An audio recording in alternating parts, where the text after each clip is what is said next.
देखिए कुछ कुछ सालों से रॉनी और मैं हम डिस्कस कर रहे थे कि कुछ एक साथ करें, तो मौका आया। कुछ 6-8 महीने पहले हमने बात की कि मेरी 2 फिल्में अभी इन द प्रोसेस थी और रिलीज़ होने वाली थी इस साल में। तो मैंने सोचा कि Ronnie is somebody I have great faith in. बहुत अच्छी डिस्कशंस हुई हैं हमारे पास में, बहुत हमारा मिलना जुलना भी रहा है और हमारी जो सेंसिबिलिटीज़ है कुछ एक ही हैं। दो वो उन्होंने बहुत अलग फिल्में भी बनाई हैं और हम कोशिश कर रहे हैं कि हम कुछ अलग फिल्में भी बनाएं धर्मा प्रोडक्शंस में। तो हमने सोचा कि ये जो हमारा मिलन होगा धर्मा और यूटीवी का, इट विल बी इंटरेस्टिंग। 2 अलग सेंसिबिलिटीज़ होंगी लेकिन 2 लोग जो एक दूसरे अपने साथ बैठ के डिस्कस कर सकते हैं बातें। We are still on the same page. शायद सेंसिबिलिटीज़ कभी कभी अलग हो लेकिन फिर भी as individuals and human beings हमें लगा कि we'll be able to connect very well. बिल्कुल नहीं, यशराज मेरा परिवार है, यशराज मेरे दिल में है, यशराज मेरे दिमाग में है, रोज़ रहेगा। मैं इस फिल्म इंडस्ट्री में इसीलिए हूँ क्योंकि आदित्य चोपड़ा ने सोचा कि मैं ये लायक हूँ कि मैं फिल्म मेकर बन सकता हूँ और यश जी मेरे पिता समान है। तो ये ऐसा कुछ नहीं हुआ कि मैं कहीं और चला गया। ऐसा उनके प्रोडक्शंस हैं जो वो खुद डिस्ट्रीब्यूट कर रहे हैं, वो फोकस उनका अगले 2 साल में यही रहेगा। ऐसा नहीं कि वो किसी और की फिल्म में डिस्ट्रीब्यूट कर रहे हैं, बिल्कुल नहीं कर रहे हैं। और मेरा वो घर है। हर फिल्म जो मैं आज रॉनी के साथ डिस्ट्रीब्यूट कर रहा हूँ, खुद आदित्य को कहानियाँ पता हैं, वो स्क्रिप्ट्स पढ़ चुके हैं। He is totally in the loop of my life on a day to day basis. वो मेरे भाई हैं और हमेशा रहेंगे। Is my best friend. बिल्कुल नहीं, यश जी ने चक दे लव स्टोरी नहीं है, बहुत बड़ी हिट है। धूम 2 लव स्टोरी नहीं है। एक्सेप्शन कैसे, बहुत सारी फिल्में का नाम मैं दे रहा हूँ आपको। धूम 2 बहुत बड़ी हिट है, लव स्टोरी नहीं है। इनफैक्ट यश चोपड़ा एक ऐसे फिल्म मेकर हैं जो हर किस्म की फिल्में बनाते हैं। उनकी पहली फिल्म जो थी धूल का फूल हो या धर्मपुत्र हो या डाउन टू या फिर वो लव स्टोरीज हो, हर किस्म की फिल्म बनाई है उन्होंने। And I think due credit to the whole production house Yash Raj कि वो हमेशा ऐसे रहे हैं। कुछ बातें फंस जाते हैं लोग ये कह के, जैसे मुझे हमेशा बोला गया है कि बबल गम फिल्म बनाते हो। कौन सी बबल फिल्म बनाई, ये पहली फिल्म बनाई। फिर बोलते हैं आपने पारिवारिक फिल्में बनाई हैं। पारिवारिक फिल्म एक ही बनाई थी मैंने, कभी कुछ कभी कम।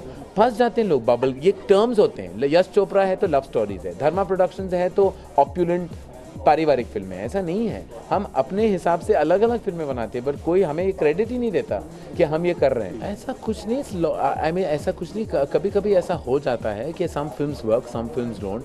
आई think end of the year में उन्होंने सबसे बड़ी हिट दी है, रब ने बना दी जोड़ी, बहुत बड़ी हिट है। और full credit to Shahrukh, Yash ji and Adi, उन्होंने कहा है। तो अगर उनमें इतनी सारी कैपेबिलिटीज़ हैं कि वो ब्लॉकबस्टर्स भी दे, तो कभी कभी वो जब कुछ अलग ट्राई करते हैं तो शायद वो नहीं सक्सेसफुल रहता। मेरे साथ भी हुआ है, उनके साथ हुआ है, हम सबके साथ होता है। हम कोई भगवान नहीं कि हर पिक्चर हम बनाए वो चल जाएगी। अभी कभी कभी कुछ अलग करने की कोशिश करते वो नहीं चलती, फिर इमीडिएटली उसके बाद कुछ बनाते वो चल जाती है।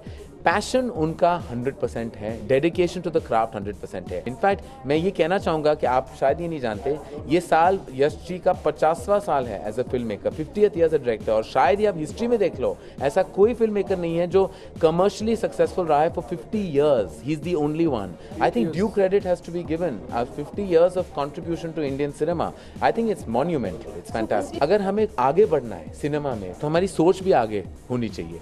और हम we should not find ourselves restricted by superstitions और बिलीव्स के वजह से ये है, ये इसकी वजह से वो है। हम बहुत ऐसे सुपरस्टिशंस हैं इंडस्ट्री में कि कभी मैंने सुना था कि अग्नि से टाइटल कभी मत रखना, फ्लॉप हो जाती है। साउथ अफ्रीका मत जाना, पिक्चर नहीं चले, ऐसा कुछ। फिर हर उसके बाद इमीडिएटली कोई ब्लॉकबस्टर साउथ अफ्रीका में हुई, कोई अग्नि का कोई टाइटल चल गया। तो बहुत सारे यहाँ मत शूट करना, अनलकी है, वहाँ शूट करना लकी है। कोई लकी मैस्कॉट है तो इमीडिएटली उसने 4-5 फ्लॉप फिल्म दे दी उसके बाद। तो ये होता रहता है इंडस्ट्री में। We just kind of get stuck. तो इसलिए मैंने सोचा, एक दिन मैंने कॉन्शियसली डिसाइड किया कि मैं, ऑफ कोर्स मेरे दिल में, मेरे मन में I am religious spiritual person, लेकिन मैं superstitions I will not allow them कि वो मुझे कंट्रोल करें। तो टुडे अगर कोई केस है, टाइटल ऐसा नहीं कि मैं डर जाऊंगा कि अभी मुझे के वापस नहीं चाहिए, ऐसा नहीं। केस है, अगर किसी ने मुझे अच्छा टाइटल दिया, I will be very happy. Wake up Sid, Ranbir Kapoor और कोंकणा सेन शर्मा है इस फिल्म में। आयान मुखर्जी डायरेक्ट कर रहे हैं, इसी साल रिलीज होगी। It's a coming of age kind of film. एक लड़के को अपने अस्तित्व को ढूंढने में, जवान लड़कों को जो प्रॉब्लम होता है कॉलेज से जो पास आउट, तो वो अपना अस्तित्व ढूंढना चाहते हैं, अपना मन ढूंढना चाहते हैं, अपना दिल ढूंढना चाहते हैं। तो इसी सर्च की कहानी है वेक अप सिड। एंड इसमें रणबीर और कोंकणा भी का अनयूजुअल कास्टिंग है। वो जब आप फिल्म देखोगे तो आपको पता चल जाएगा कि ऐसा कास्टिंग क्यों हुआ है। लव स्टोरीज चले गई हैं 1-2 साल के लिए, प्यार चला गया है धर्मा प्रोडक्शंस से। तो बहुत अलग थीम है। Wake up Sid is a coming of age story. रेंजल की फिल्म है, रोमांटिक है लेकिन थ्रिलर एलिमेंट बहुत स्ट्रांग है। माय नेम इज खान, उसके बारे में अब कहाँ शुरू करूँ और कहाँ ले जाऊँ वो पता नहीं. That's a journey film, it's an emotional journey film, लेकिन definitely it's got a love story but there is lot else happening in my name. इसका बहुत दूसरी बातें भी हैं इस फिल्म में. तो बहुत सारे स्टार्स हैं. ये प्रॉब्लम यही नहीं है. अगर आप वेस्ट में भी देखोगे तो जब वो स्टेटस और सुपर स्टारडम के लिए वक्त लगता है टू क्रिएट, जो आज और शाहरुख और आमिर ने कमाया है, ये पूंजी है और result of 20 years of work. बहुत सारे रणबीर है, इमरान है, बहुत सारे यंग टैलेंट है, बहुत काम कर रहे हैं. उनको भी आप मौका दीजिए, वो बहुत बड़े स्टार बन जाएंगे.